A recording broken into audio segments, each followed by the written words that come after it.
Dr. Glenda Glover is joining us from over at TSU. Good morning, Dr. Glover.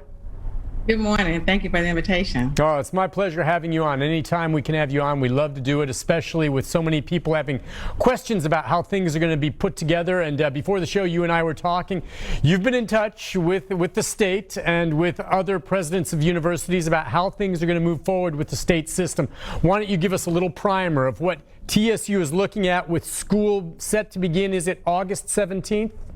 Yes. Okay.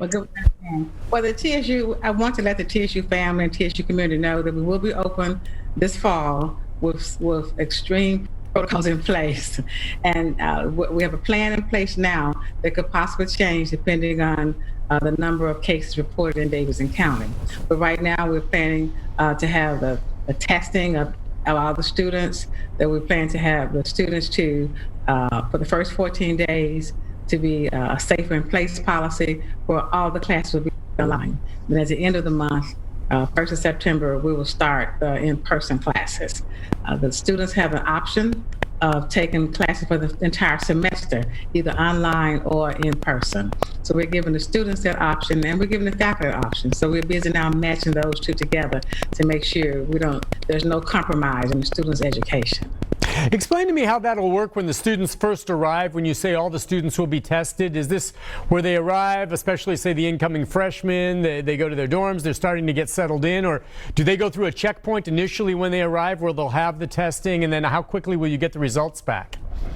Yes, so the temperature testing will be taken first. Okay.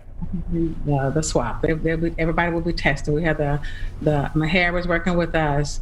The health department is working with our state health department and our College of Health Sciences to make sure that the Student Affairs Office and our Department of Emergency Management all working together to ensure that the testing is done and done quickly. And we're able to make sure we have adjusted residence halls. We have the social distance will be in place. The face coverings will be a requirement. So all the protocols will have to be in place to make sure the campus is safe for the students as well as employees. Sure. And with the dormitory setting, are you saying then the dorms might be individual students or, where they're able to be separate, a little different than normal years, right? It's quite different. We have some shields, some glass shields that we're ordering. However, for we have one residence hall that's a little smaller, and we're trying now to make sure we can have single occupancy in that residence hall. We're still looking at the numbers now because the exciting thing is we have a huge freshman class coming in. So we're trying to make sure that we get them all situated. And so we're looking now at ensuring that there can be some residence halls, at least some of the rooms will be single occupancy as opposed to the double occupancy in the suite areas that we've had before. Sure. Okay. And that's exciting. You've got a large class coming in. What about the dining halls, the cafeterias? Is that something where, they'll try to separate by seat, or will there be a capacity on how many you allow in at a time for breakfast, lunch, or dinner? Both. We're going to open up both a separate dining hall. We have the one in the student center, but we have another dining hall in one of the residence halls. So we'll use both of those concurrently, and we'll have the seating has to be so many feet apart. All the tables will not be used. Some will be carried out to the students, especially the first 14 days. Then we have to bring it to the students. They can't come to it because they'll really be under a real safer in place policy, and they can't go out. But after that, there will be a lot of restrictions on the residence halls. It's still being drawn out. We don't have everything totally finished yet. Mm-hmm. We're close to having it all done. And if you would, I'm trying to think of all the scenarios, and I know you guys are covering most all of them, but a lot of incoming students, they're not all necessarily local. They could be coming from anywhere in the country potentially to a university like TSU.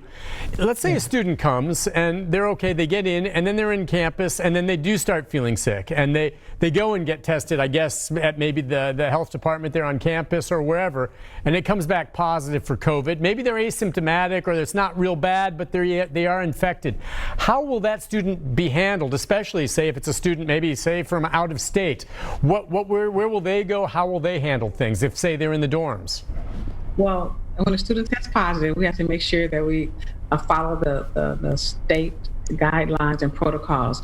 That student will have to go through the 14-day quarantine. Well, it depends on the seriousness of it, but we have quarantine place for students that we're setting up now, and we have to report to the governor and to the state officials weekly any cases that come up, so we can make sure that that's monitored properly and through the system.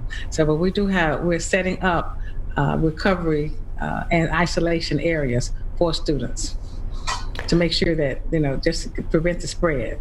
Okay, yeah, I figured you'd have something in place on that. And what about athletics? Are you optimistic in any way that there's going to be any TSU football? Well, I get that question a lot, and the answer is yes. It's going to be an amended schedule as of today, but it's not as promising as it was 2 weeks ago before the case spiked again. It's not encouraging when MEAC and other conferences are canceling or postponing sports activities. So, one of the big letdowns is our Classic in Memphis has been canceled. The first John Mary Classic. So, this is the fall of the football. That's a football era, and so it's not encouraging right now. But we are still looking at late September, early October. It may not happen at all. We're looking at homecoming. It's one of the biggest events that happens at TSU campus when people from all across the country come here for homecoming. That has to be we're really rethinking that one now. The game, all the activities. It's it's an unusual time. It's just bizarre. Think about it, ma'am. I mean, as president of the university, this is just unprecedented. I mean, someone with your background, and yet you've never, and no one has seen anything like it. I mean, I'm just sitting here looking at you, wondering everything you're trying to juggle. And while you're doing this, there's such a great unknown out there. Things could get worse. Things could get better. Things could come up that maybe you haven't even considered that we don't know yet. I mean, it's just got to be an incredible burden.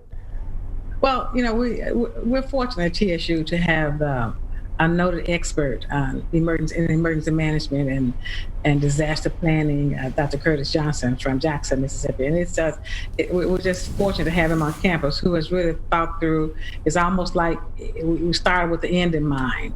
And so we've gone through almost every scenario you can imagine to see what would happen here. What if we do this? And then we listen to the other presidents. We have Zoom, radio lunch table type discussions regularly with the other college presidents, the 6 LGI presidents, and the UT system, which brings in 4 more. And so we regularly meet and talk, and the community colleges and the TBR and THAC is just amazing and leading us through this. So it's with all the conversations and the best practices, we're talking to each other to make sure that we're helping each other out, because some of the same problems are general on each campus. TSU is urban, so that makes ours a little worse. But we're going through the various scenarios to make sure we keep the students safe, the faculty safe, the staff safe. And I live on campus too, so it's really important to me too. So we want to make sure that, again, that they come to college. And the reason you come to the HBCU, I mean, not for the dancing and the band out there. You come for 1 week, that's to get a quality education. So we market that. You come to TSU to get a quality education. So we can't compromise that in any manner. That's why we're giving students the option. You can either go online or you can go in person. We don't want them to have, everybody's going to be worried. We want to kind of relieve them of some of their anxieties, and the families, the parents, to make sure they know they have an option. They have that option to do online learning. And everybody's doing the first 2 weeks just as a safety measure. But after that, we're allowing them to make that choice. And then in faculty too. I know that, obviously your priority is making sure that the parents understand that their children are going someplace safe, and you're going to do everything you can to address that. I just wonder about how clear you are on whether or not the students, when they get there, are going to be on the same page. I mean, much of the spike we see right now happening with, a lot of the young people insisting on going down to Second and Broad, or they think because they're young, they'll get it, it won't kill them, they're going to get better. And, if you get that kind of attitude on campus, and there are students that just choose to ignore what you're asking them to do to campus, what action will you take? Well, you're right about the fact that students, the younger crowd, really don't think it's going to affect them. And they think if they happen to test positive, they'll just pass because they're younger. So we're really going through an education process with them, and the new students coming on board, we're educating them also, because and if a violation occurs, we have a process that we go through. If there's a violation, then the process for not obeying not following the rules of the campus will kick in, and student affairs, we have protocols in place to handle that. Okay, and that's great, because I'm just thinking, you want to educate first, and maybe some students don't comprehend it all at the beginning. But, the thing here, doctor, as you well know, it's not just about you or them. It's about protecting others as well. And that's what I don't get about these young people thinking, well, I'm not going to get sick, so I'm not going to die. I don't care. Well, what about taking it home to mom or grandma? That's what just burns me.